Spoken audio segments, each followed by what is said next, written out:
Hello friends, ओम श्री गणेशाय नमः। आप सभी का स्वागत है आपके अपने यूट्यूब चैनल पर। फ्रेंड्स, आज हम आपको इस वीडियो में बताने जा रहे हैं कार्तिक मास की कृष्ण पक्ष की बड़ी चौथ की कथा और पूजन विधि के बारे में। फ्रेंड्स, वीडियो शुरू करने से पहले आपसे रिक्वेस्ट है, अगर आप हमारे चैनल पर नए हैं और आपने अभी तक चैनल को सब्सक्राइब नहीं किया है तो प्लीज़ सब्सक्राइब कीजिएगा चैनल को, साथ ही प्रेस कीजिएगा बेल आइकन को, जिससे नए वीडियो से रिलेटेड नोटिफिकेशन आपको तुरंत प्राप्त हो सके। और वीडियो पसंद आने पर वीडियो को लाइक और शेयर जरूर कीजिएगा ताकि सभी भक्तों को इस वीडियो का लाभ प्राप्त हो सके। और कमेंट बॉक्स में ओम श्री गणेशाय नमः जरूर लिखिएगा। हिंदू पंचांग के अनुसार कार्तिक मास में कृष्ण पक्ष की चतुर्थी तिथि को करवा चौथ का व्रत किया जाता है। कार्तिक मास की कृष्ण पक्ष की चतुर्थी तिथि को संकष्टी चतुर्थी, बड़ी चौथ आदि नामों से जाना जाता है। इस बार करवा चौथ का व्रत 24 अक्टूबर 2021 रविवार के दिन है। करवा चौथ का व्रत सुहागन महिलाओं के लिए बहुत मायने रखता है। इस दिन शादीशुदा महिलाएं अपने पति की लंबी उम्र और सुखी वैवाहिक जीवन की कामना के लिए निर्जला व्रत रखती हैं। इस दिन सुबह से ही महिलाएं निर्जला उपवास रखती हैं, शाम के समय व्रत कथा आदि करती हैं और रात्रि में चंद्रमा के दर्शन के बाद ही व्रत का पारण करते हैं। चंद्रमा को अर्घ्य देने के बाद पति के हाथों से जल ग्रहण करके व्रत का पारण किया जाता है। इस दिन करवा चौथ की कथा पढ़ने का विधान है। मान्यता है कि इस दिन व्रत की कथा अवश्य सुननी चाहिए। इस दिन चौथ माता का व्रत किया जाता है और चौथ माता की कथा सुनी जाती है। इसके साथ ही विनायक जी की भी कहानी सुनी जाती है। कुंवारी कन्याएं सुंदर, सुशील और अच्छे पति की प्राप्ति के लिए चौथ का व्रत करती हैं और स्त्रियां इस व्रत को अपनी सुहाग और पति की लंबी आयु के लिए करती हैं। फ्रेंड्स, अब आइए जानते हैं चौथ की पूजा विधि और पूजा सामग्री के बारे में। हल्दी, कुमकुम, मेहंदी, मूली, घी का दीपक, लड्डू, गणेश जी का प्रसाद, पुष्प, लाल ब्लाउज पीस, जल का कलश आदि। चौथ माता की पूजा विधि। चौकी पर विनायक जी और चौथ माता की स्थापना कर चौथ माता के रोली, काजल, मेहंदी की 13-13 टीकी लगाएं। विधि पूर्वक पूजन कर ज्योत का दर्शन कर चौथ माता विनायक जी की कहानी सुनकर चंद्रमा को अर्घ्य देकर जीम लेवे। अर्घ्य देते समय बोले, चंदा हेलो उगियो, हरिया बांस कट्या, साजन उबा बार ने अखा पाती लाए, सोना की सांकली गल मोतियारो हार। चौथ का चंद्रमा की अर्घ्य देता जीमो मारा वीर भरतार। फ्रेंड्स, अब आइए प्रारंभ करें करवा चौथ की कथा। एक साहूकार के 7 बेटे और एक बेटी थी। बेटी का नाम करवा था और वह बेटी अपने सातों भाइयों की बहुत लाडली बहन थी। भाई बहन हमेशा एक साथ ही भोजन करते थे। जब कार्तिक की चौथ आई तो बहन ने करवा चौथ का व्रत रखा। जब सातों भाई खाना खाने बैठे तो बहन को भी खाना खाने के लिए बुलाने लगे। इस पर उनकी माँ ने कहा कि आज इसका तो करवा चौथ का व्रत है और जब रात में चांद निकलेगा तब यह अर्घ्य देकर खाना खाएगी। इस पर भाइयों ने दूर जंगल में आग जला दी और छलनी में से बहन को चांद दिखा दिया। बहन अर्घ्य देने लगी तो उसने अपनी भाभियों को भी बुलाया, तुम भी अर्घ्य दे दो। लेकिन भाभियां कहने लगी कि ये चांद तो तेरे लिए निकला है, हमारे लिए नहीं, इसलिए तुम ही अर्घ्य दे दो। उसके बाद वह अर्घ्य देकर अपने भाइयों के साथ भोजन करने बैठ गई। बहन ने जैसे ही पहला टुकड़ा तोड़ा तो उसके ससुराल से बुलावा आ गया कि उसका पति बीमार है। लड़की की माँ ने लड़की को कपड़े पहनाने के लिए जैसे ही संदूक खोला तो सफेद कपड़ा ही हाथ आया और 3-4 बार संदूक खोलने पर भी सफेद कपड़े ही सामने आए तो उसने वही पहनाकर जल्दी से भेज दिया और जाने से पहले उसे एक सोने का सिक्का देते हुए बोली कि रास्ते में सभी के पैर पड़ती जाना और जो तुम्हें सुहागन होने का आशीष दे उसे ये सिक्का दे देना। रास्ते में किसी ने भी उसे सुहागन होने का आशीर्वाद नहीं दिया। सभी ने यही कहा कि ठंडी हो, शील हो, सब्र करने वाली हो, अपने भाइयों की बहन हो, भाइयों का सुख देखने वाली हो। जब वह ससुराल के दरवाजे पर पहुंची तो उसकी छोटी ननद मिली। बहन ने उसके भी पैर छू लिए, जिस पर ननद ने कहा, सीली हो, तुझे पूत हो, तुझे बेटे हो और मेरे भाई को सुख देने वाली हो। यह सुनते ही बहन ने सोने का सिक्का अपनी ननद को दे दिया और अपने पल्ले में गांठ बांध ली। अंदर जाने पर उसकी सास ने कहा कि ऊपर कोठरी है, वहां जाकर बैठ। और जब वह ऊपर गई तो उसने देखा कि उसका पति मरा पड़ा है। पति को लेकर वह वहीं पर पड़ी रही और अपने मृत पति की सेवा करती रही। उसकी सास दास दासियों के हाथ बची कुची रोटी बेच देती थी। इस पर अपने पति की सेवा करते हुए उसे 1 साल हो गया। करवा चौथ का व्रत फिर से आया। सभी सुहागिन स्त्रियों ने नहा धोकर करवा चौथ का व्रत रखा, सिर धोया, हाथों में मेहंदी लगाई, 16 श्रृंगार किए। सभी ने सुहाग के नाम की नई चूड़ियां पहनी। बहन यह जब देखती है कि एक पड़ोसन ने कहा कि तू भी करवा चौथ का व्रत कर ले, तब वह बोली कि मैं कैसे व्रत करूं। इस पर पड़ोसन बोली कि चौथ माता सब कुछ ठीक कर देंगी। पड़ोसन के कहने पर उसने भी यह व्रत रख लिया।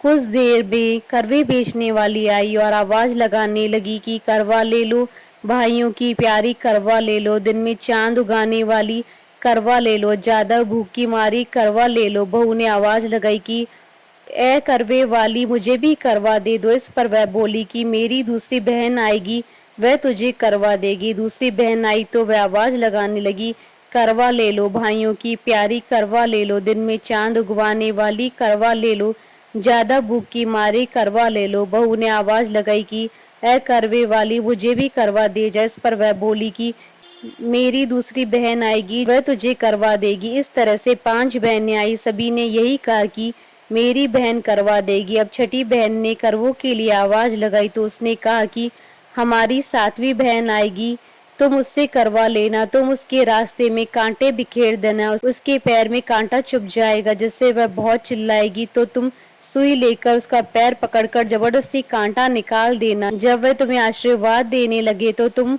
उससे करवा मांग लेना। करवे लेकर तुम व्रत का उद्यापन करना, जिससे तुम्हारा पति ठीक हो जाएगा। उसकी सारी बातें सुनकर उसने वैसा ही किया और कांटा चुभने पर उसे निकाल भी दिया, जिससे उसने बहू को बहुत आशीर्वाद दिया। बहू ने उसके पैर पकड़ लिए और कहा कि आपने मुझे आशीर्वाद दिया है तो मुझे करवे भी देकर जाओ। करवे वाली बोली कि तुमने तो मुझे ठग ही लिया। यह कहकर चौथ माता ने उसे आंख से काजल, नाखूनों से मेहंदी, मांग से सिंदूर और छोटी उंगली का छींटा दिया, साथ ही करवे भी दिए। करवे लेकर वह उन्हें व्रत रखा और उद्यापन भी किया। यह सब होने पर उसका पति भी जीवित हो गया और कहने लगा कि मैं तो बहुत सोया। तब उसकी पत्नी ने कहा कि तुम सोए नहीं, 12 महीने से मैं तुम्हारी सेवा कर रही हूँ। ये तो कार्तिक की चौथ माता ने सुहाग दिया है। करवा चौथ का उद्यापन कर और चंद्रमा को अर्घ्य दे। दोनों खाना खाकर चौपड़ खेलने लगे। कुछ देर में उसकी सास ने दासी को तेल में बना हुआ खाना बहू के लिए भेजा। दासी ने आकर देखा कि वह तो चौपड़ खेल रहे हैं। वह उल्टे पैर लौट आई और जाकर सास से कहा कि महल में तो बहुत रौनक लगी, आपके बहू बेटे तो चौपड़ खेल रहे हैं। यह सब देख सास देखने आए और देखकर बहुत खुश हुई। बहू ने सास के पैर छुए और सास ने कहा कि बहू सच बता कि तूने ये चमत्कार कैसे किया। बहू ने करवा चौथ की सारी बात बता दी। यह सुनकर राजा ने सारे नगर में ढिंडोरा पिटवा दिया कि सभी बहनें करवा चौथ का व्रत जरूर करें। पहली करवा चौथ अपने पियर में करे और वहीं उसका उद्यापन भी करें। हे चौथ माता, जैसे आपने उसकी सुनी वैसे ही सभी की सुनना। फ्रेंड्स, अब आइए प्रारंभ करें बड़ी चौथ की कथा। एक नगर में एक सेठ सेठानी रहते थे। उनके एक बेटा व बहू थे। बहू बर्तन साफ कर पानी डालने नीचे जाती तो पड़ोसन पूछती, आज खाने में क्या खाया? वो कहती, बासी कुसी तर बासी। एक दिन जब वह बर्तन साफ कर पानी फेंकने गई तो रोजाना की तरह पड़ोसन ने पूछा, आज खाने में क्या खाया? तो उसने वही रोज वाला जवाब दिया, बासी कुसी तर बासी। उस दिन सेठ के बेटे ने उसकी यह बात सुन ली और मन ही मन सोचने लगा, अभी तो यह गर्मा गर्म भोजन करके आई है, फिर यह पड़ोसन को बासी क्यों बता रही है। दूसरे दिन उसने अपनी माँ से कहकर खीर खांड का भोजन बनवाया। माँ व बेटा बहू ने साथ में बैठकर प्रसन्नता से भोजन किया। बहू बर्तन साफ कर पानी डालने नीचे गई तो पीछे पीछे उसका पति भी गया। आज भी हमेशा की तरह पड़ोसन ने पूछा, आज क्या खाया? तो उसका वही रोज वाला जवाब, बासी कुसी तर बासी। उसकी पति को बहुत गुस्सा आया। रात्रि होने का इंतजार करने लगा। जब रात्रि में पत्नी कमरे में आई, हाथ पकड़कर बोला, मेरे सामने खीर खांड के भोजन करके आई है, फिर पड़ोसन को बासी भोजन क्यों बताया? तब वह मुस्कुराकर बोली कि यह आपके पूर्वजों की कमाई है, धन ना आपने कमाया है ना आपके पिताजी ने। तो हुई ना यह बांसी। यह सुनकर उसने परदेश जाने का विचार कर सुबह उठकर माँ से बोला, माँ मैं कमाने के लिए परदेश जाऊंगा। माँ ने कहा, अपने पास बहुत धन है, तुझे परदेश जाने की क्या आवश्यकता है। लेकिन वह नहीं माना और माँ की आज्ञा लेकर वह कमाने के लिए परदेश चला गया। वहां उसको एक सेठ की यहाँ नौकरी मिल गई। कुछ समय में ही उसने सारा काम काज संभाल लिया। सेठ का विश्वास पात्र बन गया। सेठ अपना सारा कारोबार उसे सौंपकर तीर्थ यात्रा पर चला गया। इधर सास ने बहू से कह रखा था कि परिंदे का पानी और चूल्हे की आग कभी मत बुझने देना, परंतु एक दिन चूल्हे की आग बुझ गई। बहू पड़ोसन के घर अग्नि लेने गई। उसने देखा कि पड़ोस की औरतें चौथ माता की पूजा कर रही है। उसने पूछा, आप ये किस माता का पूजन कर रही हैं और इस पूजा को करने से क्या फल मिलता है। तब पड़ोसन ने कहा, यह चौथ माता का व्रत है। इस व्रत को करने से स्त्रियों को अखंड सौभाग्य, उत्तम रूप, सुख, गुणवान संतान तथा बिछड़े का मिलन होता है। तब उसने बताया, मेरे पति परदेश गए हैं, मैं भी चौथ माता का व्रत करना चाहती हूँ, पर मेरी सास मुझे घर से बाहर नहीं आने देते, तो मुझे कैसे मालूम चलेगा कि चौथ का व्रत कब आया। तब पड़ोसन ने कहा, बहू तुम रोजाना एक डिब्बिया में एक दाना गेहूं रखते जाना। जब 30 दाने हो जाएं तो उस दिन चौथ माता का व्रत रख लेना और शाम को चौथ विनायक जी का पूजन कर चंद्रमा को अर्घ्य देकर फिर खाना खा लेना। साहूकार की बहू को पड़ोसन के कहे के अनुसार व्रत करते हुए बहुत समय बीत गया। चौथ माता ने सोचा कि यदि इसकी नहीं सुनी तो मुझे मानेगा कौन। तब चौथ माता ने साहूकार के बेटे को स्वप्न में जाकर कहा कि साहूकार का बेटा सो रहा है या जाग रहा है। तो उसने कहा, ना सो रहा हूँ ना जाग रहा हूँ, चिंता में हूँ। इस पर चौथ माता ने कहा, चिंता छोड़ घर जाकर तेरे परिवार को संभाल। तब साहूकार के बेटे ने कहा, मेरा कारोबार बहुत फैला है। तब चौथ माता बोली, सुबह उठकर स्नान ध्यान से निवृत्त होकर दुकान जाकर चौथ माता का नाम लेकर घी का दीपक जलाकर बैठ जाना। जिसको लेना है ले जाएगा, जिसको देना है दे जाएगा। सुबह उसने वैसा ही किया और देखते ही देखते हिसाब हो गया। उसने घर जाने की तैयारी कर ली। घर रवाना हुआ। रास्ते में एक सांप अपनी 100 वर्ष की आयु पूर्ण करने दाह समाधि लेने जा रहा था। उसने उसको सिस्कार दिया। सांप ने गुस्से में कहा, मैं अपनी आयु पूर्ण करके मुक्ति पाने जा रहा हूँ, तूने मुझे टोक दिया है, इसलिए अब मैं तुझे डसूंगा। इस पर साहूकार के बेटे ने कहा, मैं 12 वर्ष बाद अपने घर जा रहा हूँ, मैं अपनी माँ व पत्नी से मिल लूं, तब डस लेना। तब सांप बोला, तू घर जाकर पलंग पर सो जाएगा। तब उसने कहा, मैं अपनी पत्नी की चोटी लटका दूंगा, उस पर चढ़कर डस लेना। घर पहुंचा तो वह उदास था। बेटा कुछ नहीं बोला, लेकिन उसकी औरत होशियार थी। सब पता करके उसके कमरे की एक सीढ़ी पर दूध, दूसरी पर चूरमा, तीसरी पर बालू, रेत, इत्र, फूल आदि रखकर चौथ माता से प्रार्थना करने लगी, हे चौथ माता, मेरे पति के प्राणों की रक्षा करना। अर्धरात्रि में सांप आया और दूध पिया। चूर में वह बालू की मिट्टी में कि कोले कराकर बोला, साहूकार की बेटे की बहू, सुख तो बहुत दिया पर वचनों का बंधा हूँ, डसूंगा तो जरूर। तब चौथ विनायक जी ने सोचा कि इसकी रक्षा तो करनी चाहिए। तब चौथ माता तलवार बनी, विनायक जी डाल बने और सांप के टुकड़े टुकड़े हो गए। सांप की पूंछ का टुकड़ा उसकी जूती में जाकर गिर गया।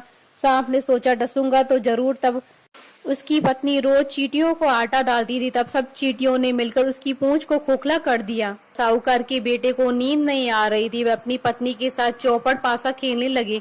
सुबह देर तक जब बेटे बहू नहीं उठे तो साहूकारनी जगाने गई तो सीढ़ियों पर खून ही खून देखकर जोर जोर से रोने लगी कि मेरे बेटा बहू को किसी ने मार दिया। रोने की आवाज से बेटे बहू उठे और बेटे ने कहा, माँ हमारा बैरी दुश्मन मरा है, यहाँ सफाई करवाओ, तब हम बाहर आएंगे। माँ ने वहाँ सफाई करवाई। बेटा बहू नीचे आए। बेटे ने पूछा, मेरे पीछे से किसी ने कोई धर्म पुण्य किया है क्या? तो बहू ने हामी भरी। तब सास बोली, तू 4 समय खाना खाती थी, तूने क्या धर्म किया? तब बहू बोली, मैं चौथ विनायक जी का व्रत करती थी। एक समय का खाना पानी वाली को देती, दूसरी बार का गाय की बछड़े को, तीसरी बार का जमीन में गाड़ देती, वह चौथी बार का चांद को अर्घ्य देकर स्वयं खा लेती। मैंने बनिए की दुकान से पूजा का सामान मंगवाया, उसका हिसाब कर देना। सास ने पानी वाली से पूछा तो उसने कहा, महीने की हर चौथ को मुझे खाना देती थी। बछड़े के मुंह से फूल गिरने लगे।